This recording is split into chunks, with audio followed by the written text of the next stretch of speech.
It's now over 2 weeks since we closed the Art Gallery Museum to the public, and over a week since all of those of us who work there started working from home. I'm now enjoying lots of quality time with my husband and my 4 children, but also challenged by attempting to homeschool. Hats off to all you teachers who normally do that job, while also we're both trying to work ourselves. It's a very strange time and we're all getting used to it, but I'm unsure, of course, how long it's going to go on. The final week at the Art Gallery Museum was a very strange time of limbo, really. We were in a stage where we were actually completing an exhibition which was about to open to the public. Making Histories, curated by Lily Crowther and funded by the Arts Council, was due to open with a private view on the Thursday night and then open to the public on the Friday. That, of course, didn't happen, but what we did do is we finished the exhibition and made sure that it was ready so that as soon as we do open our doors, that show will open. But we also got it ready for a virtual tour, which Lily recorded and is now available online and was shown as the Friday Focus talk for last week. We also in that week tried to get ourselves organised so that we would be able to continue to engage with everybody who normally comes in and to have a virtual presence. This is often quite new work for us and it's a new way of engaging, something we did want to do. And so we put together a programme, recorded things we needed to record and ensured that we were taking home any information that we needed so that we could then put together talks and things from home, and that's what we'll be doing. In the last few weeks, we've been getting, well, the last few days really, we've been getting organised with the first material that will be going out. Our wonderful Learning and Engagement Officer, Sally Lark, is recording a series of workshops called Art at Home, starting with Clay on a Tray, which obviously connects very directly with the Making Histories exhibition, looking at ceramics.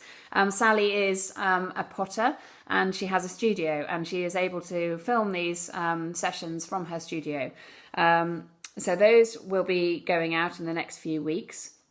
Sally is also responsible for the programme that includes Arty Tots, which happens for preschool children on a Wednesday, and also the After School Club, which happens normally was happening on a Wednesday afternoon. Those 2 events are going to continue online as well. So Arty Tots will be going out at 10 o'clock on a Wednesday as usual, but online. And Creative Kids, that's the new title for our what used to be called Museum Explorers, our After School Club, that will be going out on a Friday morning at 10 o'clock.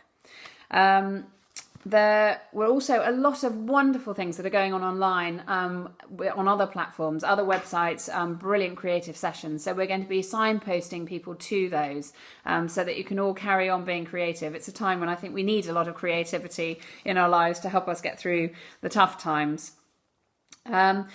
The other thing, of course, is Friday Focus. We don't intend to stop doing Friday Focus. We want to continue. We will have a little pause next week because it will be Good Friday, but instead of taking a long Easter break, which we would normally do, we will then continue on. So please do continue to tune in at 1 o'clock on Fridays, and that Friday Focus programme will be going on. And it gives us a chance to do things in a way we wouldn't necessarily have otherwise thought of doing. So on the 17th of April, for instance, Rupert Breakspear, who is one of the contemporary ceramicists who is involved in the exhibition, will be talking from his studio, and so it's a chance to have a sort of slightly more behind the scenes look at some of those artists' work. We shall also be recording short curator talks about items in the collection. And in fact, just to start that going, the final thing that I did before I left the building on that fateful Friday, that last Friday that I was there, was to record with Jess White a very short piece about our Lowry from the collection, which is on display in the relatively newly rehung art gallery, in the main art gallery. She'd asked me to just think about which picture was my favourite and to go and just talk for 5 minutes about it.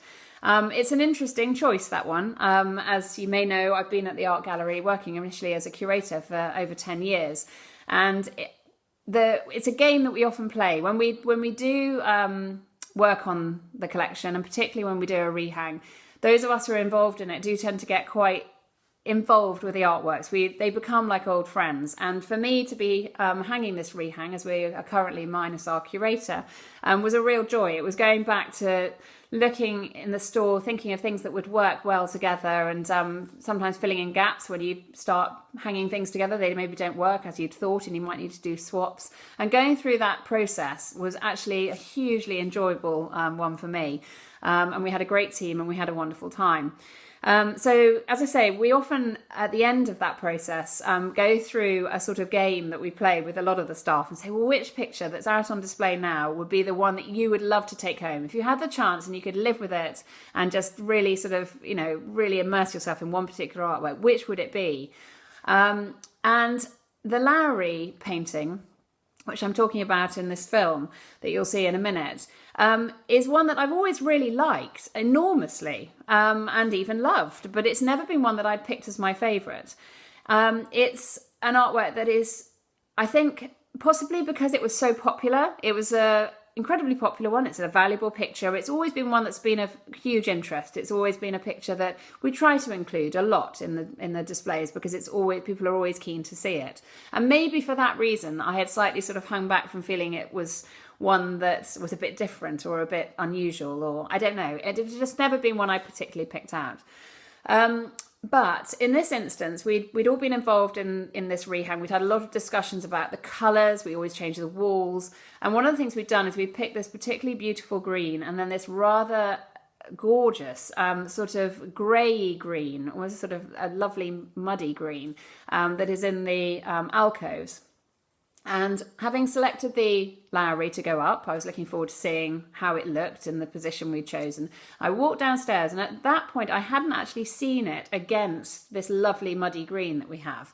And as I walked down, and there it was, actually laid out in the place that it was meant to go, to consider whether that would work. And it just sang. It looked absolutely beautiful. And I thought, I've never seen this picture looking the way it's looking. I've never seen it in its full potential, sort of as it can be. And I totally fell in love with it. And it just shows how different things can look in different contexts. And it shows how at certain times things can really be particularly relevant and sort of feel absolutely right for that moment. It's saying next to the Edmund de Waal piece. It shows sort of links between that work and the other, with these sort of tall sort of vase type vessels, and then the figures. There are wonderful connections, and it's actually hanging in a place in the gallery where you can see it from almost everywhere. As you come in, you can see it. You can see it when you're standing across the gallery. As I'm leaving the gallery at night, I would see it. So it's a picture that I'm actually really, really missing. We have some wonderful works up, and I'm very sad that actually this rehang, which still felt quite new and fresh, is now not going to be seen for several months. But that picture is the one that actually I'm really remembering a lot. And interestingly, I'm going through, while I'm here at home a bit more, I'm trying to sort out a lot of materials we have at home. And my parents moved house recently, and we're downsizing, and we've been sorting through things. And interestingly, one of the pictures that we found is a Lowry, which I grew up looking at a lot when I was at home. It just hung in a position in the hallway where I was always walking past it, and I became very attached to it.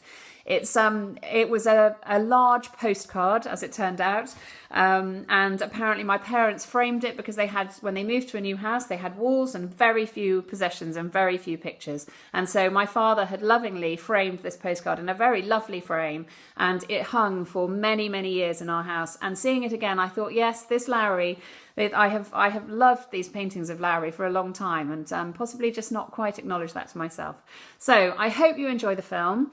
It's now very poignant, as it's the last time that I was actually standing in the gallery. So enjoy the film, but also keep an eye on our website. There's an awful lot going on, and there will be more going on every day. So I really hope that you'll be able to find some things that you enjoy doing and watching. I hope this time it goes as well as it possibly can do for you. So thank you very much, and see you soon.